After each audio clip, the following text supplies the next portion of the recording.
আচলতে আগবাঢ়িব নিদিয়া দুজন ব্যক্তি বিশেষকৈ দেৱৰ শইকীয়া আৰু প্ৰদ্যুৎ বৰদলৈ ডাঙৰীয়া যি ধৰণে মোক আৰু এই আক্ৰমণটো কাৰ নিৰ্দেশত কৰা হ'ল ইতিমধ্যে মই সংবাদ মাধ্যমত কৈছোঁ যে এইটো আচলতে মুখ্যমন্ত্ৰী যি বক্তব্য দিছিলে দেৱৰ শইকীয়া ছেইম বক্তব্য দেয়। চাওক ইতিমধ্যে মই গোটেই কথাখিনি মঙলদৈত সংবাদমেল পাতি কৈছোঁ যে যি ধৰণে বিশেষকৈ কংগ্ৰেছ দলটোক খুলি খাই আচলতে আগবাঢ়িব নিদিয়া দুজন ব্যক্তি বিশেষকৈ দেৱৰ শইকীয়া আৰু প্ৰদ্যুৎ বৰদলৈ ডাঙৰীয়া যি ধৰণে মোক যোৱা তিনিটা দিনত যি ধৰণে মানসিক অত্যাচাৰ কৰিলে আৰু ইয়াৰ বিচাৰ মই সংখ্যালঘু ৰাইজক দিছোঁ। মই এটি ভাল মন শুদ্ধ মন লৈ অসমৰ সমাজ জীৱনৰ হৈ সকলোৰে লগত সমিল মিলেৰে এখন সুন্দৰ অসম গঢ়াৰ কাৰণে সপোন লৈ সংখ্যালঘু সমাজৰ বিভিন্ন সমস্যাখিনি সমাধান কেনেকৈ কৰিব যে তাৰ লক্ষ্যৰে মই আচলতে এই ছেকুলাৰ দলটোত যোগদান কৰিছিলোঁ। কিন্তু তাত মই দেখিলোঁ যে তেওঁলোকৰ ভিতৰ কণ্ডলে আচলতে কোনো ভাল মানুহক কোনো যুৱ চামক তেওঁলোকে আহিবলৈ নিদিয়ে, কোনোবাই যদি যায় তাক উলিয়াই দিয়াৰ কাৰণে চেষ্টা কৰে। আৰু নিশ্চিতভাৱে এইটো এটা ৰাজনৈতিক ষড়যন্ত্ৰ আৰু আচলতে গৌৰৱ গগৈ ডাঙৰীয়াকো যে উঠিব নিদিব এইটো এটা প্ৰমাণ পোৱা গ'ল যে মই কিবা এটা ক'লোঁ, কিবা এটা হ'ল, ঘৰখনৰ মাজত আলোচনা হ'ল আৰু ঘৰৰ কথা ঘৰৰ ভিতৰত আলোচনা হ'ব লাগে। গতিকে বেলেগে কোৱাৰ আগতেই ঘৰখনৰ ভিতৰৰ পৰাই যিটো পৰিয়ালত মই আলহী হিচাপে গ'লোঁ তেওঁলোকে মোক আক্ৰমণ কৰা আৰম্ভ কৰিলে। আৰু এই আক্ৰমণটো কাৰ নিৰ্দেশত কৰা হ'ল ইতিমধ্যে মই সংবাদ মাধ্যমত কৈছোঁ যে এইটো আচলতে মুখ্যমন্ত্ৰী যি বক্তব্য দিছিলে দেৱৰ শইকীয়া ছেইম বক্তব্য দেয়। গতিকে মুখ্যমন্ত্ৰীৰ বক্তব্য আৰু দেৱৰ শইকীয়া ডাঙৰীয়াৰ বক্তব্য একেই। আৰু অসমৰ ৰাইজে সন্দেহ বাৰে কৰি আহিছিল যে অসমত আৰু মুখ্যমন্ত্ৰীয়ে আজিও দেখিছোঁ কৈছে তেওঁৰ দলৰ ইয়াতো এজেণ্ট আছে। গতিকে এইটোতো স্পষ্ট ওলাই পৰিল। গতিকে তেওঁ বিধানসভাত যি ধৰণে বিৰোধী দলৰ ভূমিকা পালন কৰিব লাগে সেইটো নকৰে। সংখ্যালঘুসকল যেতিয়া বিপদত পৰে বা মানুহ যেতিয়া বিপদত পৰে তাতে বিৰোধী দলৰ দলপতি হিচাপে বিধায়কসকলক লৈ যায় তাত প্ৰতিবাদ সাব্যস্ত কৰিব লাগে, নাযায়। বিধানসভাত কোনোবা বিধায়কে যদি সংখ্যালঘুৰ কথাখিনি ক'বৰ কাৰণে কাগজত লিখি দিয়ে এইটো পকেটত থৈ দিয়ে হিমন্ত বিশ্ব শৰ্মা বেয়া পাব, নকয়। গতিকে এইবোৰ আমি বহু কথা শুনিছোঁ আৰু আগৰ পৰাই সন্দেহ আছিলে।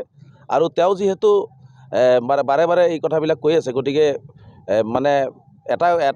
এটা পাৰ্টিত মই সোমাইছোঁ, সেই পাৰ্টিৰ সভাপতিয়ে এবাৰ মোৰ লগত মই কোৱা কথাৰ উত্তৰ দিলে, দ্বিতীয় দিনো দিলে, তেওঁ দিয়াৰ পিছত তৃতীয় দিন আকৌ তেওঁ কিয় আক্ৰমণ আৰম্ভ কৰিলে। গতিকে ইয়াৰ দ্বাৰা বুজা যায় যে সম্পূৰ্ণভাৱে তেওঁলোকে আচলতে চৰকাৰখনৰ লগত মিলি জুলি অসমৰ ৰাইজে যিটো বিচাৰিছে এটা পৰিৱৰ্তন, অসমত এটি সাম্প্ৰদায়িক শক্তি প্ৰতিহত কৰি এটা ধৰ্মনিৰপেক্ষ চৰকাৰ হওক এইটো অসমৰ ৰাইজে বিচাৰিছে, হিমন্ত বিশ্ব শৰ্মাক আঁতৰোৱাটো বিচাৰিছে।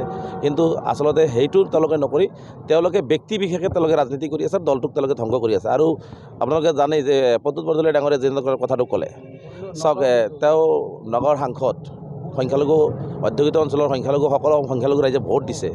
আৰু সদৌ অসম সংখ্যালঘু ছাত্ৰ ইউনিয়নৰ মই সভাপতি দীৰ্ঘদিন কৰিলোঁ। আৰু সংখ্যালঘু অধ্যুষিত অঞ্চলৰ পৰা আহি আমি MP হৈ এজন সংখ্যালঘুসকলৰ ছাত্ৰ সংগঠনৰ প্ৰাক্তন সভাপতিক তেওঁ চিনি নাপায়, মাত্ৰ কেইদিনমান আগতে গৈছোঁ। গতিকে এনেকুৱা ধৰণৰ তুচ্ছ তাচ্ছিল্য কিয় কৰা হয়? তেওঁ চিনি নাপায় বুলি ক'লে হ'ব নেকি? তেওঁ ইমান ডাঙৰ এটা সাংসদ, সংখ্যালঘু অধ্যুষিত অঞ্চলৰ পৰাই তেওঁ প্ৰতিনিধিত্ব কৰিছে আৰু তেওঁ এতিয়া মাৰ্ঘেৰিটাৰ মানুহে তেওঁক চিনি নাপায়। এইটো ডাঙৰ কথা নহয়, মাৰ্ঘেৰিটাৰ মানুহ তেওঁক চিনি নাপায়, যাৰ কাৰণে তেওঁ হায়াৰ হৈ আহিছে।